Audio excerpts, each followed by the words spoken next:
Hello everyone, this is MMA Interesting Prospects podcast. Today our guest is Santos Verdinez, who will be fighting on LFA 193 September 20th. Hello Santos, how are you? Good. In your last fight, it was LFA 181. I think that you put the best performance in your career because you defeated another prospect in Keegan Witbeck. So if you can tell me how happy were you after that fight? Oh, I was super happy. There even though from the outside perspective, it did seem like it was very dominant. There were some moments of the fight where I wasn't quite happy with it, and he took my back and whatnot. But overall, I was happy with the performance, and I'm glad I got the win. But always striving to improve these minor adjustments and just become better all around. But on the paper, he's a very good prospect. He's a good wrestler, and then you won all 3 rounds. So I think that even the knowledge that you know that you can beat this kind of fighter for 15 minutes, it can be quite important for you. Oh yeah, no, 100%.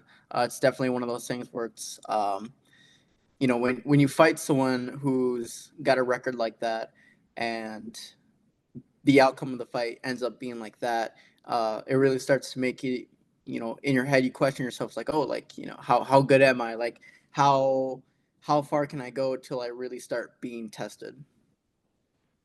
And he also tried to submit you. He was going for a few submission attempts, and you were able to not only to block them, let's say, but also like punish him with your ground and pound. Yeah, I think I've fought some really good jiu-jitsu guys before, and I think and jiu-jitsu is probably like one of the stronger components of my skill set, and so I just knew not to panic or anything, stay calm, kind of dissect whatever's going on in that situation, and react to that. Um, but yeah, I mean, comparatively, I've fought uh, 2 black belts. I think I know one black belt for sure, but the other guy was a really good jiu-jitsu guy for sure too, with slick arm bars. So yeah, I wasn't too um, panicked when he started going for his submissions. And in your next fight, you will be fighting against Felipe Martinez Donis. And to be honest, I was not super familiar with this fighter. I checked him on Tapology, and he was a very good amateur fighter. He's right now 5-2 with 3 submissions. And did you have any chance to watch any of his fights? Yeah, he was actually kind of hard to find on YouTube for his fights. He had one or two. Um, but yeah, so I did get a chance to look at what he did, and overall, what me and my coaches had seen was that um, he's a little bit unpredictable on the feet. I mean, he's he's he's got a good comprehension, but there was definitely a lot of holes to pick from it. And in grappling wise, I just kind of knew that I could take advantage from him there if we were to go in that position. And with this win, of course, if you win this fight, you will be 4-0 in promotion, in probably the biggest regional promotion. So if you can tell me, if with this win, do you want a fight for the title? Do you see the chance that you will get a title fight? Oh, that'd be amazing. I would love that. Yeah. A title fight would be awesome. Um, yeah, no. If I win this fight, I'm gonna be pushing hard for a title fight for sure. I think I'm at the point now where I believe I'm ready for a shot. And also, you fought in like bantamweight division, featherweight division, and you also got some catchweight bouts 140, if I'm Yeah. correct. So if you can tell me what do you think is the best class for you? For sure. I mean, for sure, I'm a lot more athletic at 35. I'm a lot more powerful at 45. I've been told, and it is not bragging, but I've been told I'm very dense, and so I'm fairly comfortable fighting in both weight classes. But uh, one of my teammates is in the UFC right now, and he used to fight at Angel Pacheco. He used to fight at 145, and he said like meeting some of the guys in the UFC who were fighting 35 were huge, right? And comparatively, kind of like a little bit bigger than him. And so I think if for the longevity of this, for me being in the sport, I need to do 35 just because it's going to be all around healthier, and I just perform way better in that weight class. And how quickly can you make 35?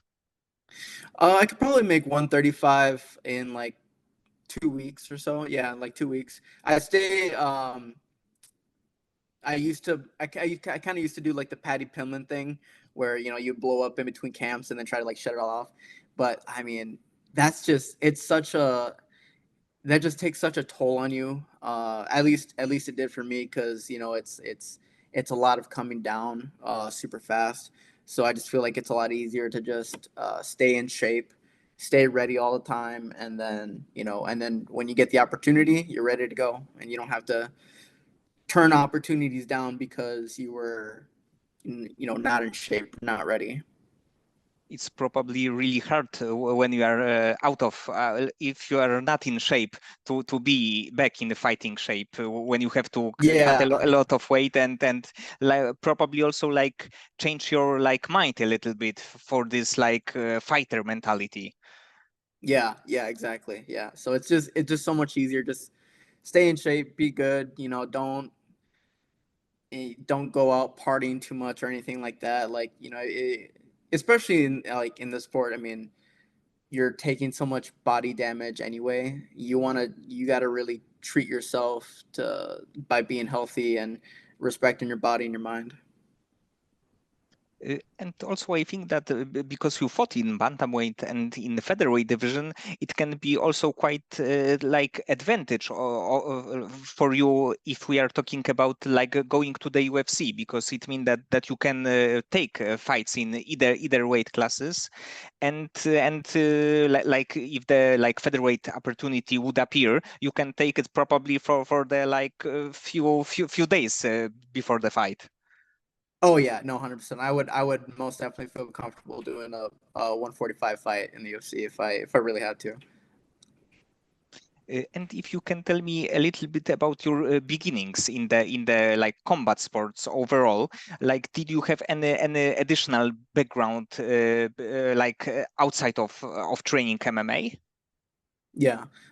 So I wrestled a little bit, not very long, towards like the end of my high school career, like junior year, and then after that, there's really nothing unless you go collegiate or something. There's really nothing after that. So um, to stay in shape, and um, I just started doing MMA. I didn't know I really wanted to fight. I just thought it'd be really cool to like get back in shape and and train and stuff. Um, but then the the more I started doing it, the more I was like, it's like, oh, like it'd be cool because some of my friends they started fighting, the ones that I train with, and and the competitiveness of it and getting ready and watching them, it was just so magical to me that and then my coach asked me one day, he was like, hey, like why don't you just take a kickboxing fight, see what you think. And I was like, all right, cool, and it was amazing. I loved it. But probably like the MMA is better sport for you, right? Because you can like use all of your tools there. Oh yeah, no, it was just a way as to like not only test myself because my striking at that point wasn't like very good.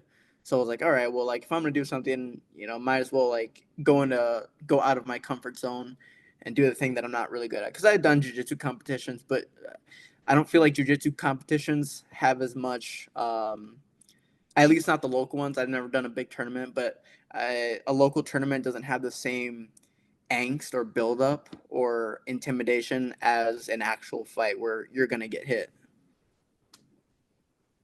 And like overall, I think that watching your fights, it's like the best thing about your style, that you are very good in everything, because you can box, you can kick, you can grapple, fight on the ground. Of course, your ground and pound is very good. So it's like you are like full MMA fighter.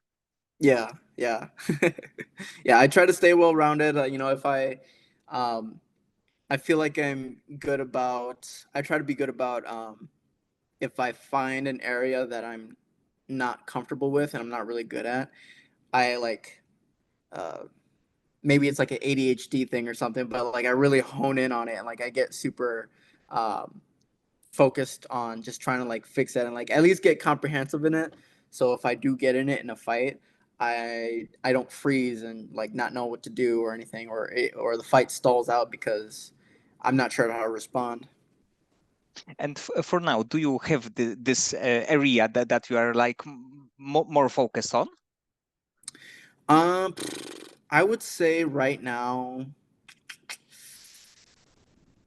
I would say right now, it's definitely a lot more wrestling. Not necessarily because it's my wrestling is bad. But I mean, I'm around a lot of people like my teammates that like start like Tanner Tremblay is one of them. Um, Really good D2 wrestler, and you know he's always you know he's always scrambling with me. Anytime like I do something good and I get a takedown on him, he'll scramble out of it, do something crazy, and I'm just like, how the hell did you do that? So it's always like it's always like I'm just so fascinated with it that I want to keep working on it, and eventually, you know, the more I feel like I'll be able to keep up with the people who are better than me at it, the more I was like, okay, like I'm inching closer every day and getting better. And of course, if you are watching these scenarios in the training camp, it's better because you can like find the solution, and in the fight, the fights, the things from your training camp will not happen, or if they happen, you will know the like a solution for them. Yeah, yeah, exactly. And what is your like current gym that you are training in? So I train at two gyms right now, one in St. Cloud and one in St. Paul. Um, the one in St. Cloud is Start BJJ with Coach Brock Larson, and and the other one in St. Paul is Striking Institute with Coach Caitlin Young. So probably from like Brock Larson, because I believe that he had over 50 fights. Yeah, He probably also see everything in MMA, so he's probably like encyclopedia of the knowledge of the game. yeah, yeah. No, I mean, uh, yeah, he's been around for a long time, and it's funny. So it's like every time like we'll do jujitsu or something, and we're doing warm ups, you know, it's quiet. So he'll start just telling some story from back in, you know, when he was fighting and stuff. Like, oh, you know, this guy back in the day, like, or I remember when this happened. So yeah, he's definitely an encyclopedia of MMA knowledge for sure. And in like many years ago, there were like tournaments, or you can get many fights really quickly. So it's right now it probably would be hard to go to the like 50 or 60 pro bouts. Yeah, yeah. There are so many there are so many outlets for it right now that it definitely would be hard to get to that amount. And yeah, I mean, and two, like he's also just like a specimen of a human being. Like that guy is, he feels like a rock. Like you grab him and he, it doesn't feel like flesh. It feels like a stone. And in either of the gyms that you mentioned, did you have do you have like the prospects, fighters like you on the like amateur or pro level, that can be big stars in a few years, in like near future, let's say? Mhm. Yeah. So so out of start specifically, actually right now, one of my buddies, Joey Hart, he is actually doing media for the Dana White Contender Series today, actually. So he's doing that. He's gonna be one coming up, and he's gonna be awesome. You definitely are gonna want to watch him on that.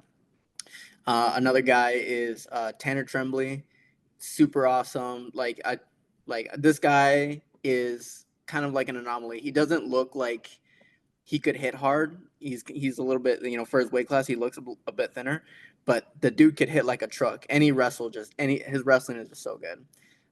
Yeah, I love working with that guy. And then Angel Pacheco is already in the UFC, but dude is such a workhorse, and he's so um, creative, and he's very intelligent with like how he approaches fights, and he's got a really good high IQ, and just he's a workhorse. Dude is like when he's in the grind mode, he's in grind mode. And then out of Striking Institute, one specifically Teresa. It's mainly Muay Thai, but Teresa, dude, she does it also same thing, like kind of skinnier girl, but she's so freaking strong. Like Caitlin will make us clinch sometimes, and I just don't understand like how she's able to like just keep up because dude, she's whipping me around sometimes. So it's probably great to like train with the fighters on the same level, and also that they have the same goal like you, to go to the UFC in a few months or few years, like one or two. Yeah, yeah. Yeah, no, it's definitely great to have those guys next to me because it doesn't feel so exhausting, so tiring when you have guys next to you or people next to you who are also trying to get to that next level with you. It's a real sense of like a team environment. And actually, about contender series, I think that if you have like maybe one or two wins, you could be on this season of the contender series, especially that there were a few fighters that got like 6 or 7 pro bouts. Yeah, yeah, no, 100%. Yeah, I think the main thing for that is, yeah, they want to have people, I think, who are very um, exciting to watch, right?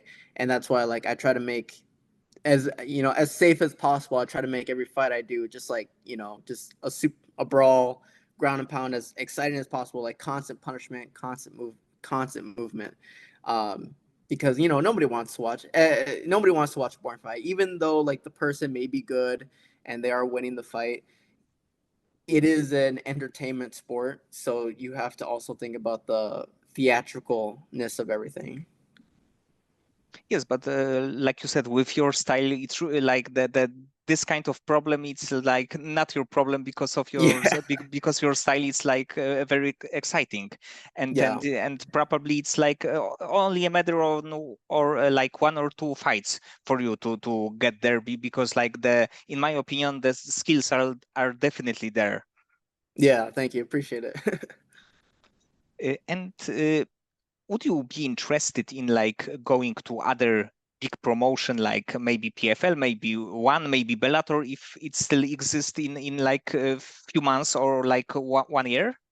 Oh yeah, 100%. That'd be great. I mean, I think the benefits of like each of these different organizations are all different. With the UFC, it's more of like a household name, so it's like if you get into the UFC, yes, you may not be paid great, but it's a quicker path to getting more popular and getting more eyes on you, just because more people are watching it. Whereas PFL or Bellator, you might get paid more, but not as many people watch it. So for people to start to know who you are, know your name, it takes a little bit longer, from what I've kind of seen. Yes, but of course that the this is a good thing that there is like few other promotions, because of course the UFC is the biggest one, and probably like the most people want to be there. But there are a few other options, and probably it's also good like leverage for fighters. And when there is other promotions, they have like get few offers and pick the right one, let's say. Yeah, yeah, no, 100%. I mean, I'm all about being, you have to decide what's good for you. You have to decide where you want to go, And if there are no options and it becomes a monopoly, then I think that gives a little too much power to the organization to kind of screw over like these fighters and be like, all right, well, we'll get you, well, you can be in the organization, but we're going to pay you, this much. And it's not, I don't think that, I don't think that's very, not necessarily fair, but I don't think it's good for business as for the fighters at least. Yes, especially that you are the stars of the show, no one Yeah, else. yeah, exactly. Yeah, I mean, we're the ones in there, taking damage and putting like doing the show, and so obviously we want to be compensated as much as anybody else. And if you can pick one fighter that you could face, even if the fight wouldn't like materialize, but the fight as like a dream fight from either bantamweight or featherweight division. So, with what fighter would you like to fight? Sean O'Malley for sure. Yeah, no, I'm like I've been I don't know. I just have this weird theory that he has faced a lot of good guys, right? He has faced a lot of good guys, and he's a sniper. The guy, he's very skilled. Um, but I think that my style is it's like it very much looks like just like oh like brawl and maul and everything. But I have so many other things that I'm working on that I have a lot of tools and I'm very creative about using them. I don't I don't think he would have seen my style before, and I think it'd throw him off. So and I honestly it'd just be a really fun fight too. And do you like him like as the person? Like maybe you don't know him, but like from the like press conferences or like his podcast. I mean I think I don't know I'm kind of conflicted because he is funny. Like I see some of his like Instagram reels, and and he's hitting pads while like he's smoking a joint and stuff, which obviously it's funny. But like some of the other stuff where it's like like him complaining about his girlfriend being pregnant and like he wants to go sleep with other girls. Like I don't know. It's just not really my style. Like I don't agree with that. Like I'm like why be with that person at that point? Just have a million girlfriend or have like a bunch of other girls and no girlfriend. But yeah, I don't know. It's not what I agree with, and yeah. Yes, yes, I agree that this part is quite weird. But overall, as the like, of course, as the fighter, but as the also as the person, like his sense of humor and like his personality, I think that he's a good guy to be a champion because he's like maybe a little bit controversial. He of course he is not like looking like the world champion. Oh Uh, yeah, yeah. No, he's definitely put. I mean, like if I saw the guy on the street, I would definitely think. I would definitely think some things that he looks like someone. I'll say it this way: he looks like someone that I would see in Minneapolis, Minnesota, for sure. Like if I saw him at like I don't know the gay '90s or like a Skrillex concert or something like that in Minneapolis, I would definitely believe it. But yeah, I wouldn't think he's like the UFC champion. So it obviously it makes him more entertaining, and yeah, he definitely he knows how to market himself, and he's doing a really good job at it. and overall, who is your favorite fighter to watch right now? Ooh,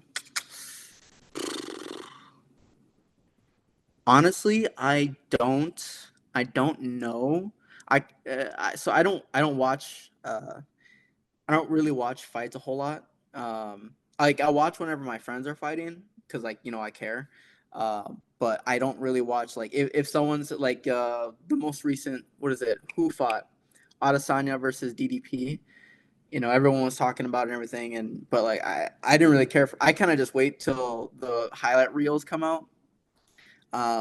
But yeah, I don't really watch fights a whole lot just because I don't know. Yeah, I'm just one of the like when I was in sports in school, like in football. I love football, and I never watched any of it just because, I'm more of the type of person, like, I like to be doing it rather than watching it. But yeah, I don't know. I guess if I had to like put a name on it, then I definitely probably would say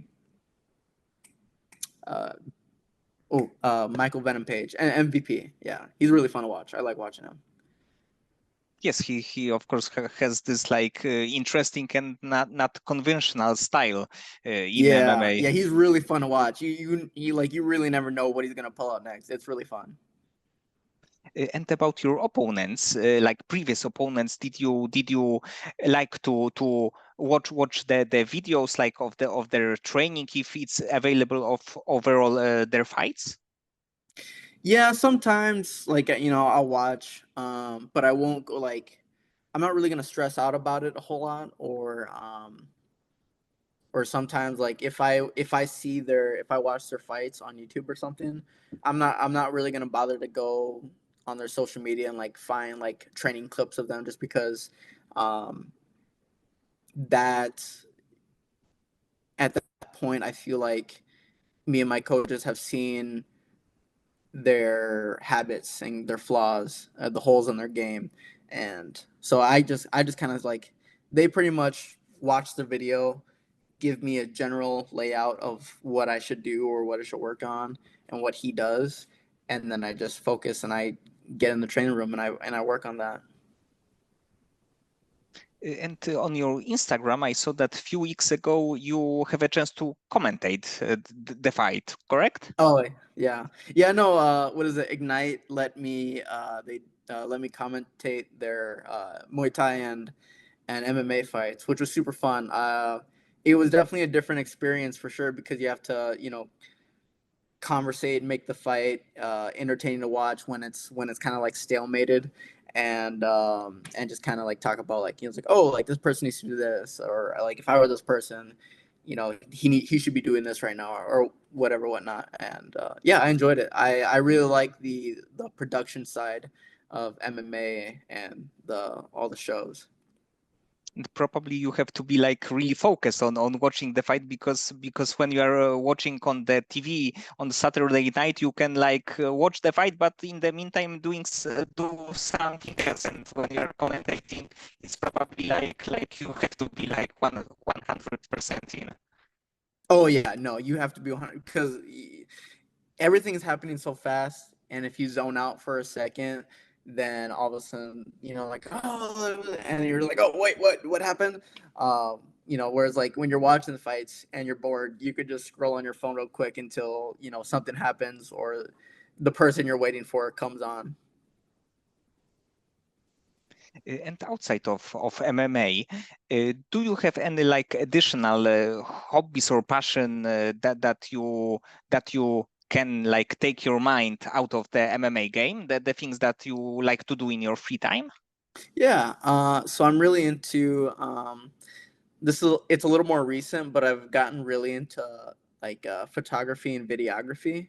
I like making like especially like for my teammates and stuff, like with fights coming up. When I'm not busy, like I like to make highlight reels for them, or like make like training videos and stuff, or take pictures. Um, and then playing video games, obviously, it's just so much fun. I was playing Elden Ring for a long time, and then let's see what else. Oh, kind of like more active stuff. Like I like to go rock climbing or bouldering every now and again. Works the hand strength still, so I'm still gonna kind of training in while just kind of hanging out with some friends. Yes, and this kind of let's say active rest, it's also I think that a really interesting thing. There is like walking, climbing, or like being overall outdoors because it's like not MMA training, but it's still a physical thing. Yeah, yeah. Because I think it's when like when you focus too much on your sport or MMA specifically, like it starts to like it wears you down, and to the point where like you're not enjoying it anymore. And I think at least for me, an important part of training is being able to enjoy the process. And so yeah, so obviously like, and obviously, you know, you still have to stay in shape too. So, you know, you'll do these things where it's like it's passively active. Yoga, I forgot too. Yoga is one of them. I love doing yoga. It's, you know, I'm very like, I'm kind of like a stiff person, so I always have to stretch. And one of my friends, Nate Cosberg, he runs a great yoga class, and you know, I'll come out just dripping in sweat. My mat is absolutely soaked, and you know, I'll go home and, you know, finish my day. But yeah, you know, the stuff. Yeah, I think it's good to have something outside of training to exercise and you know, loosen up the body.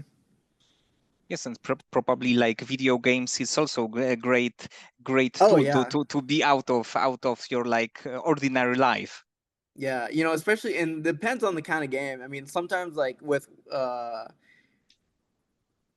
Call of Duty, when I play that, it's just because I just want to turn my brain off and just you know, shoot, start again, shoot, start again, blah blah blah. But it's worth whereas game with games like Elden Ring, simulators, uh, let's see what else, like more problem solving games, chess too. I'll play chess on my phone.